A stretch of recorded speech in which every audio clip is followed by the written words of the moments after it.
بسم اللہ الرحمن الرحیم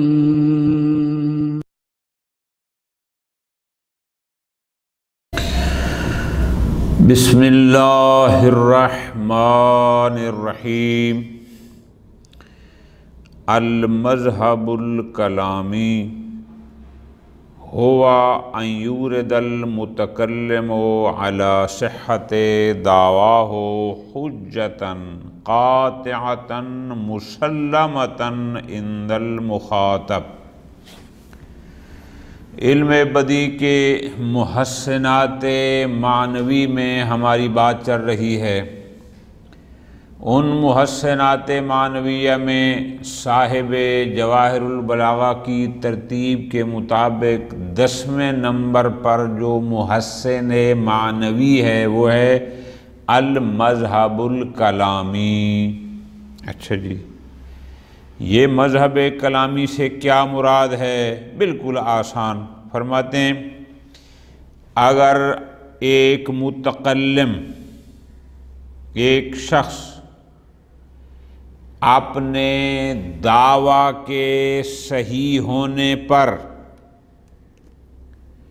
متکلم ایک دعویٰ کرتا ہے اور آپ نے اس دعویٰ کے صحیح ہونے پر ایک ایسی واضح اور قاطع دلیل لاتا ہے کہ جو دلیل خود مخاطب کے لیے بھی قابل قبول ہے، مخاطب خود اس دلیل کو قبول کرتا ہے، ایسی دلیل آتا ہے۔ ٹھیک ہے جی، نتیجہ پس جب مخاطب اس دلیل کو قبول کرتا ہے اور مانتا ہے، اس کے لیے وہ دلیل تسلیم شدہ ہے، تو پس جب متکلم اس کو بطور دلیل لایا تھا، بطور لازم لایا تھا، تو اس سے متکلم کا مطلوب ثابت ہو جاتا ہے۔ چونکہ متکلم کہتا ہے تو فلاں بات کو مانتا ہے یا نہیں مانتا؟ میں مانتا ہوں۔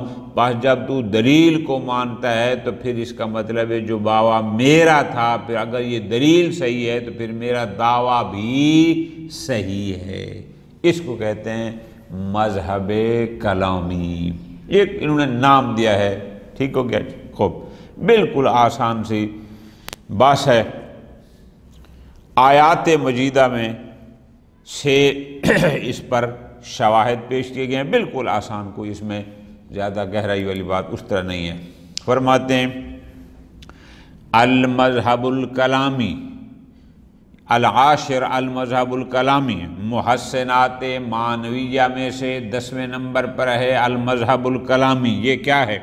بالکل آسان، ان یورد المتکلم علی صحت دعواہ، کہ ایک متکلم اپنے دعویٰ کے صحیح ہونے پر پیش کرے حجتاً قاطعتاً، ایک دلیل قاطع واضح، مسلمتاً عند المخاطب، جو خود مخاطب کے نزدیک بھی قابل قبول ہے، بعد تسلیمها بأن تكون المقدمات بعد تسلیمها، کہ وہ مقدمات اگر قبول کر لیے جائیں تو مقدمات کا قبول کر لینا مستلزمۃ للمطلوب، وہ مستلزم مطلوب ہے کہ جناب اگر یہ مقدمات قبول ہیں، جو دلیل میں تیرے سامنے لا رہا ہوں، اب تو اس کو مانتا ہے تو پھر جو میرا مطلوب ہے، پھر جو میرا دعویٰ ہے، پھر وہ میرا دعویٰ بھی صحیح ہے اور حق ہے اور سچ ہے۔ بالکل آسان مثال، بڑی واضح مثال قرآن مجید میں یہ کہا گیا، دعویٰ ہمارا یہ تھا کہ اللہ ایک ہے، الہ ایک ہے، معبود ایک ہے، ایک سے زائد نہیں ہیں، لیکن اس دعویٰ پر دلیل کو پیش کیا گیا اور اس دلیل کے ذریعے اپنے صحت دعویٰ کو ثابت کیا گیا۔ بہت پیاری آیت مجیدہ ہے۔ فرماتے ہیں قرآن مجید میں یہ کہا گیا لَوْ كَانَ فِيهِمَا آلِهَةٌ إِلَّا اللَّهُ لَفَسَدَتَا، کہ اگر زمین و آسمان میں دو الہ ہوتے تو یہ زمین و آسمان فساد ہو جاتے۔ اب ذرا غور کرو، واللازم باطل، کیا مطلب؟ یعنی ذرا غور کرنا، اگر اس میں کئی الہ ہوتے تو لازمہ کیا تھا؟ لفسدتا، یہ زمین و آسمان فاسد ہو جاتے۔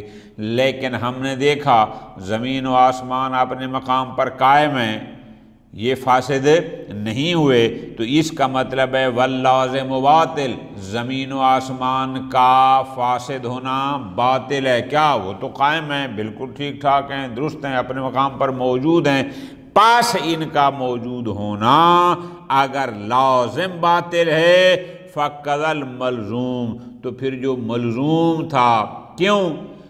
زمین و آسمان کی تباہی اور بربادی لازمہ تھا کئی الہ کے ہونے کا، تو جب فساد، تباہی اور بربادی باطل ہے، وہ تو ہر شے اپنے مقام پر قائم ہے اور درست ہے، پس فالملزوم باطل، اگر لازم باطل ہے تو ملزوم بھی باطل ہے۔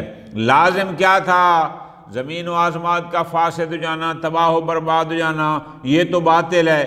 فرماتے ہیں باطل ہے تو ملزوم بھی باطل ہے۔ کیا؟ یعنی کئی الہ کا ہونا، تعدد الہ، پھر وہ بھی باطل ہے۔ اگر یہ فاسد ہو جاتے تو پھر کہہ سکتے تھے جو کئی الہ تھے لہذا خدا آپس میں لڑتے جھگڑتے رہے اور زمین و آسمان بہوا ہو گئے، لیکن ایسا تو نہیں ہوا۔ پس نہیں ہوا تو اس کا مطلب ہے کئی الہ بھی نہیں ہیں۔ ٹھیک ہو گیا جی؟ بالکل آسان۔ فرماتے ہیں وَلَيْسَ شَيْءٌ أَدَلَّ عَلَى ذَلِكَ مِنَ الْحَقِيقَةِ وَالْوَاقِعِ، کسی بھی شے کے صحیح ہونے پر سب سے بڑی دلیل کیا ہوتا ہے؟ شے کا واقع ہونا۔ دو باتیں تھیں، ایک تھا زمین و آسمان کا فاسد جانا، تباہ و برباد ہو جانا، یہ لازمہ تھا کئی الہ ہونے کا، لیکن زمین و آسمان تو برباد نہیں ہے، یہ تو ماشاءاللہ صحیح سالم ہر شے پر نظام کائنات چل رہا ہے۔ جب چل رہا ہے تو اس کا مطلب پیچھے کئی الہ بھی نہیں ہیں۔ کیوں؟ کسی بھی شے پر سب سے بڑی دلیل یہی ہوتی ہے کہ وہ شے واقع، اور ہم واقع دیکھ رہے ہیں کہ کوئی فساد نہیں ہے، زمین و آسمان بالکل صحیح طریقے سے قائم ہیں۔ وَلَيْسَ شَيْءٌ أَدَلُّ عَلَى ذَلِكَ مِنَ الْحَقِيقَةِ وَالْوَاقِعِ، اس سے بڑی دلیل اور کوئی ہو ہی نہیں سکتی۔ اور آیت مجیدہ ذرا غور فرمانا، آیت مجیدہ کیا ہے؟ اب یہاں پر بھی اسی طرح ہے، یا ایھا الناس ان کنتم فی ریب من البعث فإنا خلقناکم من تراب۔ ذرا غور کرنا ہے کہ اگر تم اس شک میں ہو کہ ہم تمہیں کیسے دوبارہ زندہ کریں گے، بھائی خیال رکھو خلقناکم من تراب، ہم نے تمہیں مٹی سے خلق کیا ہے۔ ٹھیک ہو گیا؟ اب یہ بڑی واضح بات ہے کہ جب پہلے تمہیں مٹی سے بنایا گیا ہے تو اس کا مطلب ہے یہ امکان موجود ہے کہ پھر دوبارہ تمہیں بعث بھی کیا جا سکتا ہے، یہ کوئی مشکل نہیں ہے۔ دعویٰ ہمارا یہ تھا بعث ہو سکتا ہے، اور دلیل وہی دی گئی کہ ہم نے من خلقناکم من تراب، بھئی ہم نے تمہیں مٹی سے بنایا تھا نا، ہم نے ہی بنایا تھا نا، ہاں تو جب ہم نے پہلے بنایا تھا دوبارہ ہم مبعوث بھی کر سکتے ہیں، کوئی مشکل نہیں۔ ایک اور آیت مجیدہ وہ اسی طرح، هو الذی یبدأ الخلق ثم یعیدہ وہو اہون علیہ۔ هو الذی یبدأ الخلق، وہ ذات کی جس نے ابتدا میں خلق فرمایا، کچھ بھی نہ تھا خلق کیا، ثم یعیدہ، وہ پھر اسی کا اعادہ کرے گا، اسی کی تجدید کرے گا، وہ اہون علیہ، اور یہ اس پر اس سے بھی آسان تر ہے، یعنی ایک شے کو پہلے بنانا مشکل ہوتا ہے اور ایک شے بنی پہلے بن گئی، اب اس کی تجدید کرنا آسان ہوتا ہے۔ بڑی پیاری دلیل فرماتے ہیں، کل ما ہوا اہون علیہ، ہر وہ شے جو اس کے لیے آسان تر ہو، ہوا ادخل تحت الامکان، وہ دائرہ امکان میں زیادہ ہوتی ہے۔ جو آسان ہو، مشکل کے لیے آپ کہہ سکتے ہیں کہ پتہ نہیں دائرہ امکان میں ہے یا نہیں ہے، لیکن جو آسان ہے وہ دائرہ امکان میں اور زیادہ ہوتی ہے۔ پس فالاعادۃ ممکن، جو لوگ یہ سمجھ رہے تھے کہ بس جب ایک دفعہ انسان ختم ہو جائے گا دوبارہ اعادہ نہیں ہو سکتا، تو فرماتے ہیں اعادہ ممکن ہے۔ کیوں؟ اس لیے کہ تجدید آسان ہے، تو جو چیز آسان ہوتی ہے وہ دائرہ امکان میں زیادہ ہوتی ہے۔ ٹھیک ہے جی، خوب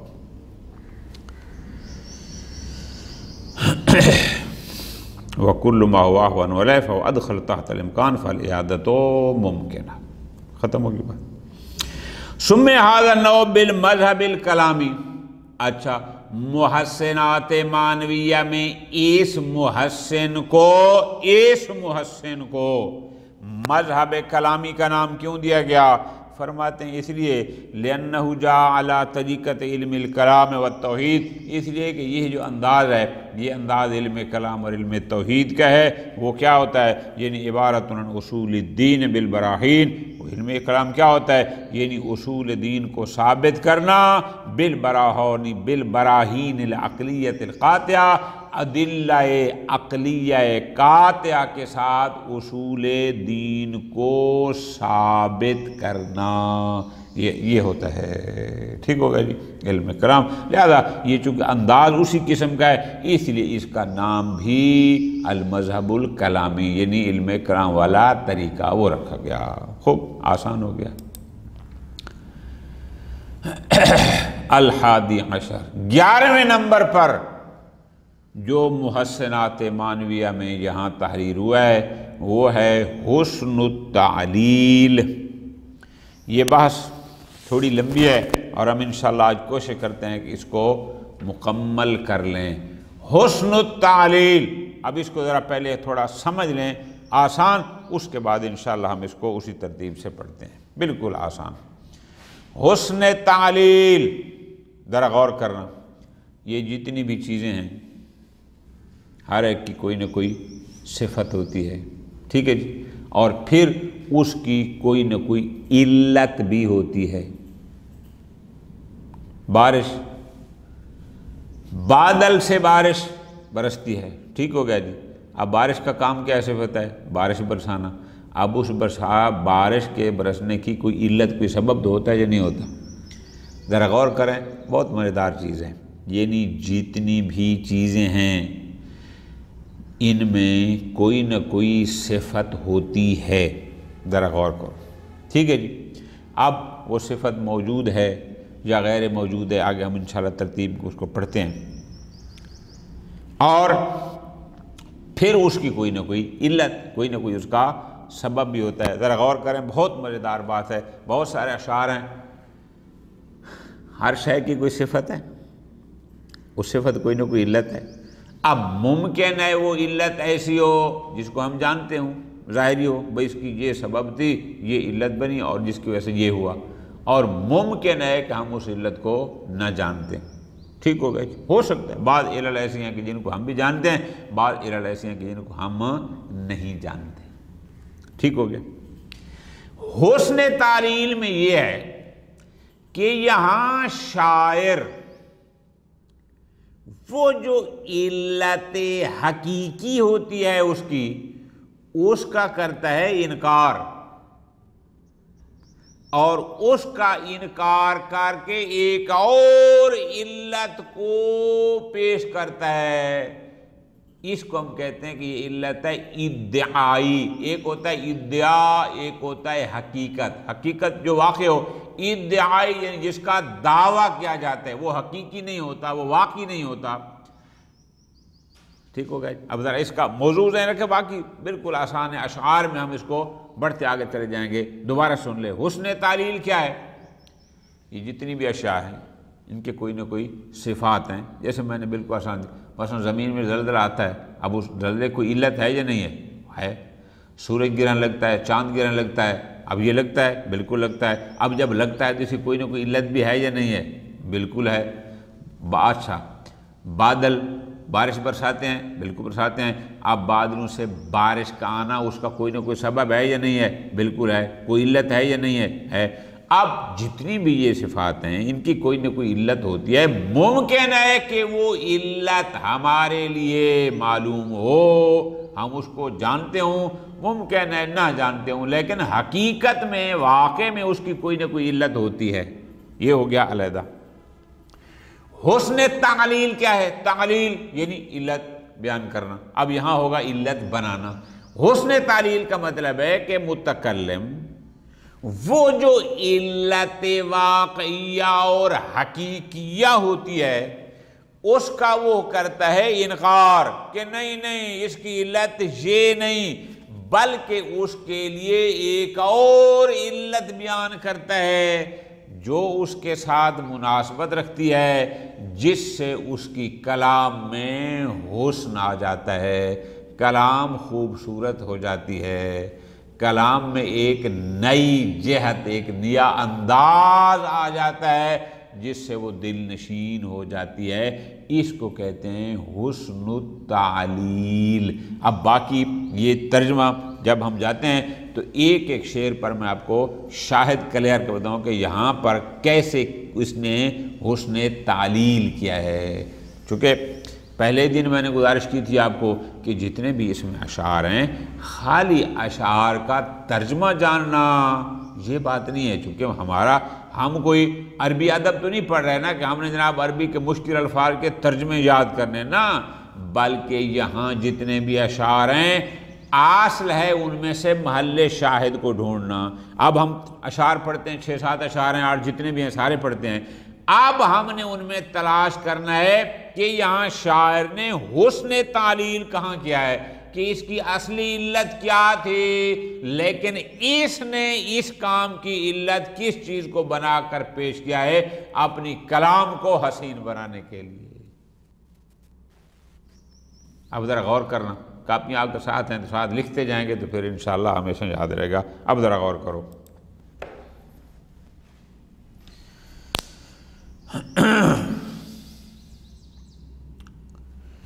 حسن التعلیل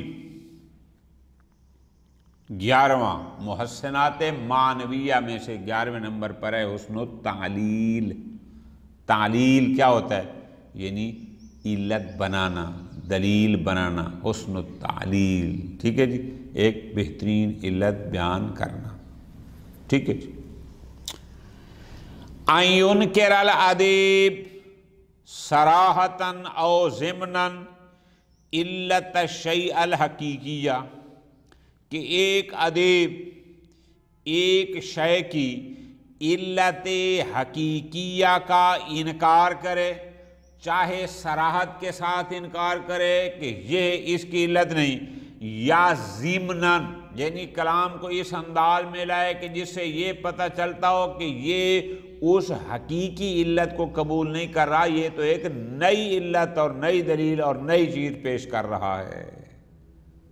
اچھا، وَيَعْتِي بِعِلَّةٍ عَدَبِيَّةٍ، اور اس کی ایک اور، ذرا غور کرنا، ایک اور نئی علت ادبیہ، طریفہ کا لفظی معنی ہوتا ہے مستحسن، یعنی ایک اور خوبصورت علت اور دلیل پیش کرے، یعنی اس کی جو حقیقی علت تھی اس کا صراحت کے ساتھ یا ضمن کلام میں اس کا کرے انکار، اور ایک نئی خوبصورت قسم کی علت کو بیان کرے کہ لہا اعتبار لطیف، کہ جس میں اعتبار لطیف، اعتبار سمجھ کا یعنی اس علت میں ایک خوبصورت ایسا نکتہ ہے، لطف آور، بہترین، تناسب الغرض، کہ جو اس غرض کے ساتھ مناسبت رکھتا ہے، الذی یرمی الیہ جس کی طرف یہ اشارہ کر رہا تھا، یعنی یہ ادیب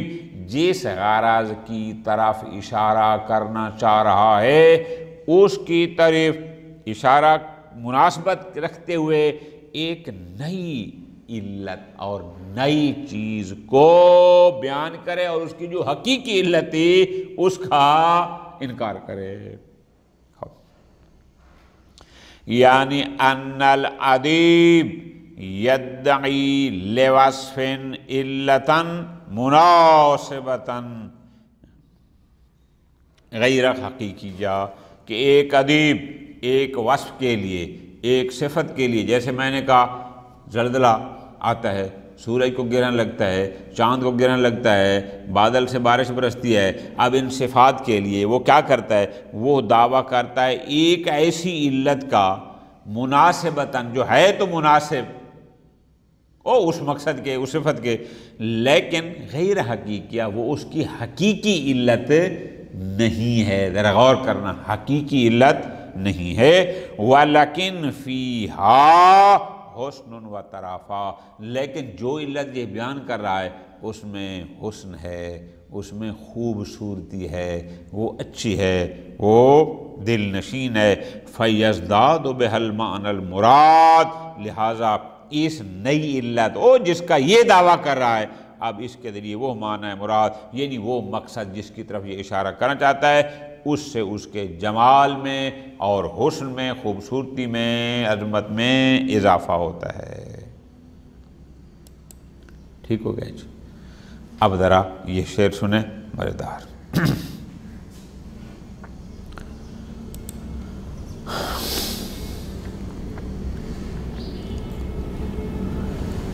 سنیں گے تو مزہ آئے گا، لیکن اس کو سمجھنا ہے۔ فرماتے ہیں، یہ شعر ہے معری کا، یہ در حقیقت کسی پر مرثیہ کر رہا ہے۔ مرثیہ یہ ہوتا ہے کہ ایک شخص جیسے فوت ہو جاتا ہے تو اس میں اس کی خوبیوں کو گن کر مرثیہ پڑھا جاتا ہے، اس پر گریہ کیا جاتا ہے، اس میں اظہار غم کیا جاتا ہے۔ اب یہ بندہ اس مرثیہ میں، ذرا غور کرو، اس کی علت بیان کر رہا ہے کہ اس کا اس کا تعلق کیا ہے۔ اب ذرا غور کرو، بہت مزیدار چیز ہے، بالکل نئے۔ فرماتے ہیں وَمَا كُلْفَةُ الْبَدْرِ الْمُنِيرِ قَدِيمَةً وَلَكِنَّهَا فِي وَجْهِهِ أَثْرُ اللَّاتِمِ۔ کلفہ ایک ایسے رنگ کو کہتے ہیں کہ جو سرخ اور سیاہ کے درمیان ہو، یعنی اس قسم کہتے ہیں۔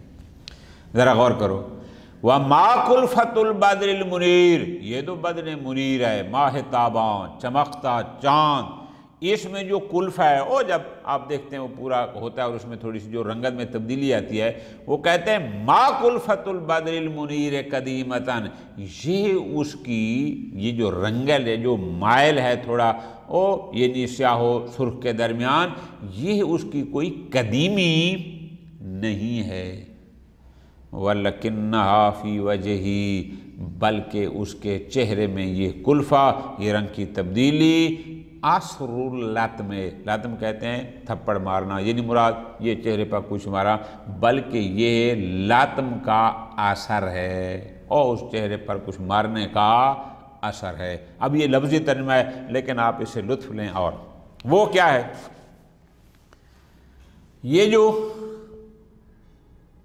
چاند ہے،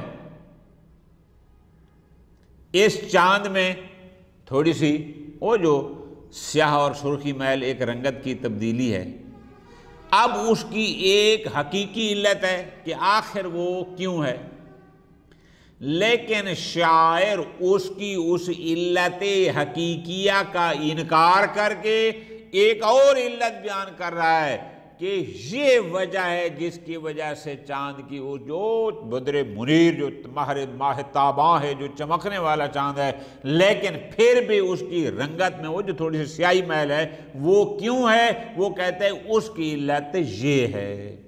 وہ کیا ہے؟ بہت مزیدار فرماتے ہیں، یقصدو، شاعر کا مقصد کیا ہے؟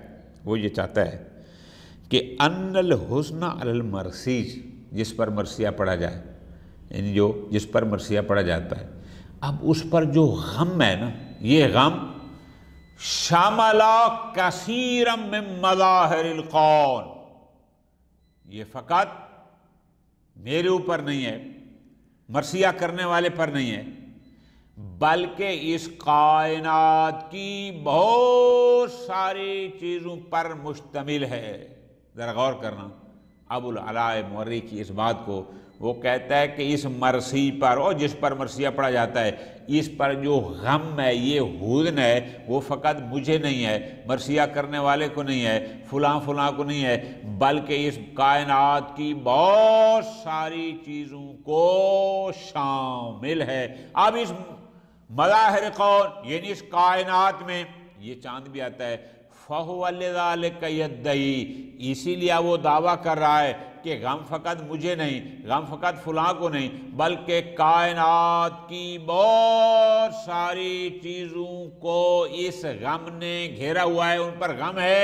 فَهُوَ لِذَلِكَ يَدَّعِي، اب وہ دعویٰ کر رہا ہے کہ ان کلفۃ البادر، یہ جو چاند میں تھوڑی رنگت کی تبدیلی ہے، وَهِيَ مَا يَظْهَرْ عَلَى وَجْهِهِ، اور جو اس کے چہرے پر، یعنی جب چاند پورا ہوتا ہے اس میں تھوڑی نظر آتی ہے، من قدرتن، قدرت کہتے ہیں کہ رنگ کا صاف نہ ہونا، یعنی تھوڑی سی جو آپ کو وہ رنگت میں تبدیل نظر آتی ہے، لیست ناشئۃ عن سبب طبیعی، یہ کوئی کسی طبیعی وجہ سے نہیں ہے، اس کی کوئی علت طبیعی نہیں ہے، بلکہ انما ہی حادثۃ، بلکہ اس چمکتے چاند میں وہ جو تھوڑی سی رنگت میں تبدیلی آپ کو نظر آتی ہے اندر، حادثۃ، وہ پیدا ہوئے ہے من اثر اللطم علی فراق المرثی، اس مرثی کے فراق پر، یعنی جس پر مرثیہ پڑ جائے، اس سے جدائی کے فراق پر، گویا اس نے اپنے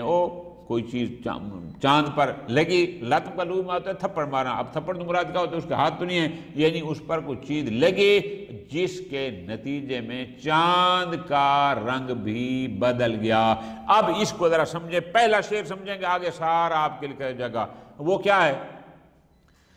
چاند روشن ہونا چاہیے، لیکن ہم دیکھتے ہیں کہ اسی چاند کی رنگت میں ہمیں تبدیلی نظر آتی ہے، صاف نہیں ہوتا، وہ سیاہ رنگ کا دھبا سا نظر آتا ہے۔ اب شاعر کہتا ہے کہ چاند میں یہ جو آپ کو رنگت کی تبدیلی نظر آ رہی ہے، یہ کسی اثر طبعی سے نہیں، بلکہ اس مرثی کے، یعنی جس پر مرثیہ پڑھا جا رہا تھا، در حقیقت اس کے غم نے کائنات پر اثر کیا، اور اس کائنات میں ایک یہ چاند بھی ہے، اس پر بھی اثر ہوا، اس کی وجہ سے اس کی رنگت میں تبدیلی ہے، یعنی جو اس رنگت کی تبدیلی کی علت حقیقیت، شاعر اس کا انکار کر کے دعویٰ کر رہا ہے کہ اس کی علت یہ ہے، حالانکہ یہ اس کی علت حقیقی نہیں ہے، ادعائی ہے۔ ٹھیک ہے جی،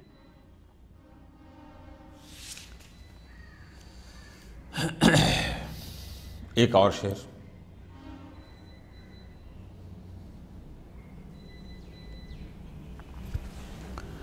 وَمِثْلُهُ قَوْلُ الشَّاعِرِ الْآخَرِ، ابن رومی کا یہ شعر ہے۔ اب ذرا غور کرو، اب یہاں بھی آپ نے دیکھنا ہے کہ وہ علت کیا بیان کر رہا ہے۔ کہتے ہیں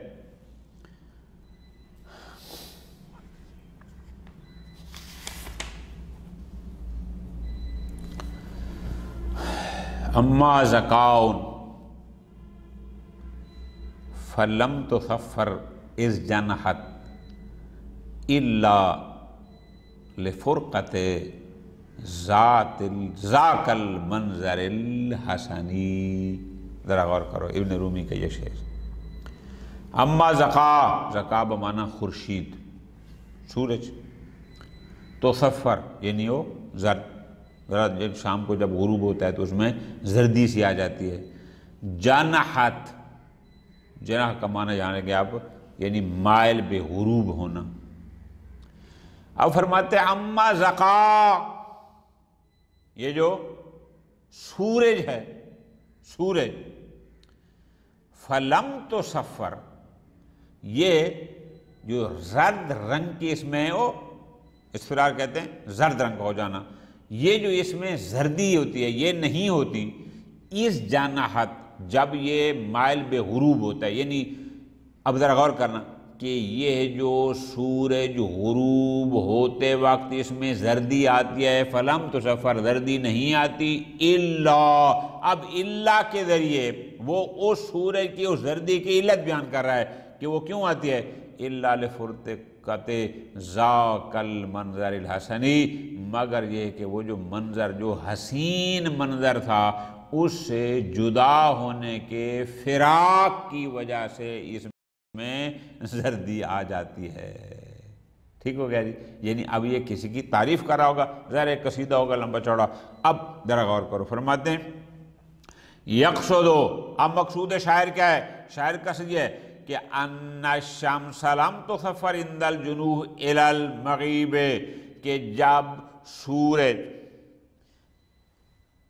غروب کی طرف مائل ہوتا ہے، بڑھتا ہے، ٹھیک ہو گیا جی، اس وقت، اب زکا کا معنی شمس لینا ہے، پھر بھولنا نہیں ہے، ہوتا ہے لم تصفر لسبب الحقیقی. اب اس کا ظاہر ہے کوئی نہ کوئی سبب حقیقی تو ہے نا، وہ کہتے ہیں اس کا وہ حقیقی سبب نہیں بلکہ پھر کیا ہے، کیوں یہ چمکتا ہوا سورج غروب کے وقت زردی مائل ہو جاتا ہے، وہ کہتے ہیں اس کی وجہ وہ حقیقی نہیں بلکہ کیا ہے، لکنھا اسفرت مخافتا ان تفارق وجہ الممدوح، بلکہ اصل یہ ہے چونکہ وہ اس ممدوح کے یا میرے ممدوح کے چہرے سے ہٹ جائے گا، جدائی آ جائے گی، اس خوف سے کہ اب وہ چہرہ مجھے نظر نہیں آئے گا، اس کا رنگ زرد ہو جاتا ہے. اب ذرا غور کرو، یعنی سورج کے اس غروب کے وقت زرد رنگ ہونے کی جو اصل علت تھی، جو اصل سبب تھا، اس کا انکار کر کے ایک نئی سبب اور نئی علت بیان کر رہا ہے کہ نہیں، اس کی اصل وجہ یہ ہے کہ وہ اس لیے ہوتا ہے چونکہ وہ محبوب کے چہرے سے یا منظر حسن سے چونکہ وہ جدا ہو رہا ہوتا ہے، اس لیے اس کے رنگ میں تبدیلی آ جاتی ہے. ٹھیک ہے جی.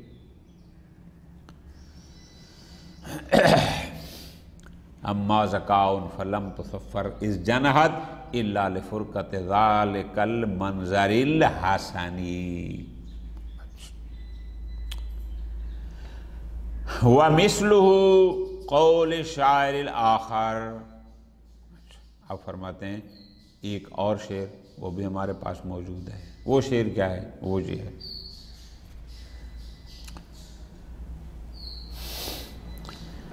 وَمَا كَسَّرَ الْغَيْثُ عَنْ مِصْرٍ وَتُرْبَتِهَا طَبْعًا وَلَكِنْ تَعَدَّاكُمْ مِنَ الْخَجْلِ وَلَا جَرَى النَّيْلُ إِلَّا وَهُوَ مُعْتَرِفٌ بِسَبْقِكُمْ فَلِذَا يَجْرِي عَلَى مَحَلٍ. اب ذرا غور کرو، بہت مزیدار.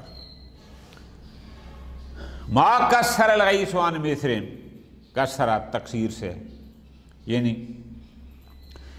مصر پر جو بارشیں کم ہوئی ہیں، جو بارشیں نہیں برسی، اب مصر پر بارش نہ برسنے کی کوئی نہ کوئی سبب علت حقیقیہ ہے یا نہیں ہے؟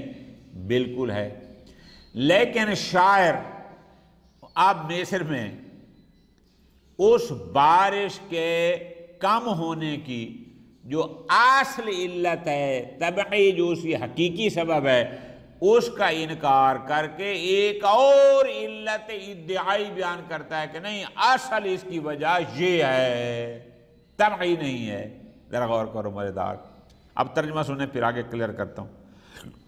ما کسر الغیث عن مصر وتربتها طبعا، غیث ہو گیا بارش، تکسیر کم، یعنی بارش کا مصر اور اس کی مٹی سے کم ہونا، تھوڑا ہونا، ما طبعا وہ طبعی نہیں ہے، طبعی نہیں ہے. ٹھیک ہو گیا جی. اچھا، کہ وہ تھوڑی ہوئی ہے تو پھر کیوں ہے، کم کیوں ہوئی؟ لیکن تعداکم من الخجل، بلکہ وہ تم سے بڑھ گئی، تعدی سے مراد یعنی کہ نہیں آگے نکل گیا من الخجل شرم کے مارے. خاجل کہتے ہیں شرم کو. دوبارہ اس کی وضاحت کرتا ہوں. آگے نکل گیا اور وہاں پر وہ برسی نہیں ہے, بارش آئی نہیں ہے. اچھا وَلَا جَرَ النِّيلُ دریائے نیل مصر کا بڑا مشہور ہے.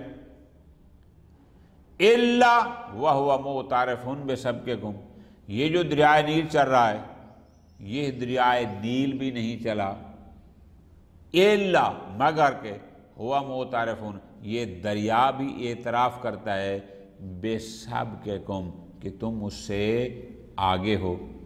فَلِذَا يَجْرِي لہذا آپ دیکھتے ہیں کہ یہ دریا جو چل رہا ہے وہ بھی چلتا ہے عَلَى مَحَلٍ آہستہ آہستہ. نکتہ سمجھو مزیدار. اب اس نے کیا کہا کہ مصر میں جو بارشیں کم ہوئی ہیں اس کی وجہ کیا ہے؟ اس کی وجہ کوئی طبعی نہیں بلکہ وہ شرم کے مارے بادل آگے نکل گئے. اور دریائے نیل جو آہستہ آہستہ چل رہا ہے در حقیقت وہ اعتراف کرتا ہے کہ تمہاری سخا اور جود اس سے بہت, تم اس سے آگے ہو اور دریا پیچھے ہے. اب اس کی وضاحت. ينکر ھذا الشاعر اب یہ شاعر انکار کر رہا ہے الاسباب الطبیعیۃ لقلۃ المطر بمصر مصر میں بارشوں کے کم ہونے کے جو طبعی اسباب ہیں اس کا یہ انکار کر رہا ہے. اچھا وَيَلْتَمِسُ لِذَلِكَ سَبَبًا آخر اور اس کے لیے کہ بارشیں کیوں کم ہوئی ہیں اس کے لیے ایک نیا سبب ڈھونڈ رہا ہے, بیان کر رہا ہے, تلاش کر رہا ہے. اچھا وہ کیا ہے؟ وہ سبب یہ ہے شاعر کی نظر میں مصر میں بارشوں کے کم ہونے کا سبب کیا ہے؟ وہ کہتا ہے اس کا سبب یہ ہے ذرا غور کہ ان المطر یخجل کہ یہ بارش شرمسار ہے, اس کو شرم آتی ہے. کس بات سے؟ کہ ان المطر یخجل کہ اس بارش کو شرم آتی ہے. کس بات سے؟ ان ینزل بعرض کہ وہ ایسی زمین پر برسے یؤمھا فضل الممدوح وجودہ کہ جس کو میرے ممدوح کی جود و سخاوت نے پہلے سے گھیرا ہوا ہے. کہ ایک ایسی زمین کہ وہ جس کی تعریف کر رہا تھا جو ممدوح تھا اس ممدوح کی سخاوت بخشش عطا نے اس پوری زمین کو پہلے سے گھیرا ہوا تھا. اب اس کو شرم آتی ہے کہ میں اس زمین پر کیسے برسوں. کیوں؟ لأنہ لا یستطیع اس لیے کہ وہ بارش یہ سمجھتی ہے کہ میں اندر اتنی طاقت نہیں ہے مباراتہ فی الجود والعطا کہ میں اس ممدوح کے اس شخص کے جود و سخا کا مقابلہ کر سکوں.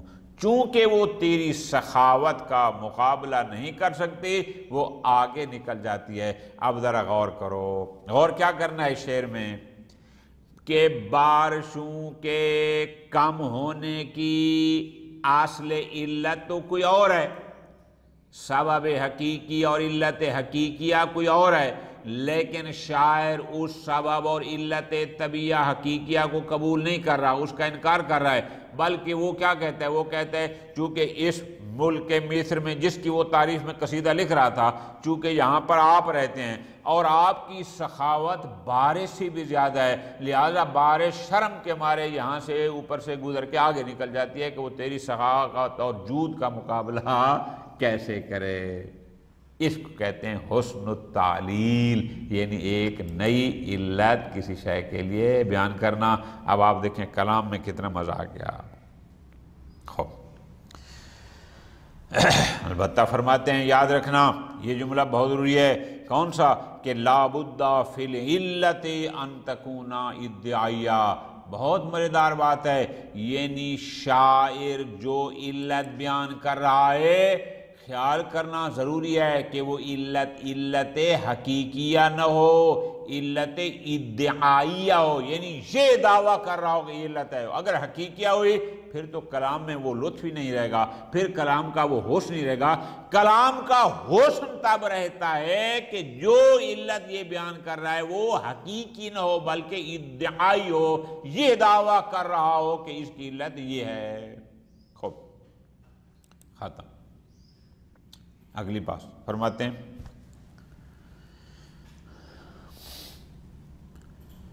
ثم ان الوصف، چلو اس کو اگلے درس میں لیتے ہیں۔ صلی اللہ علی محمد و آل محمد۔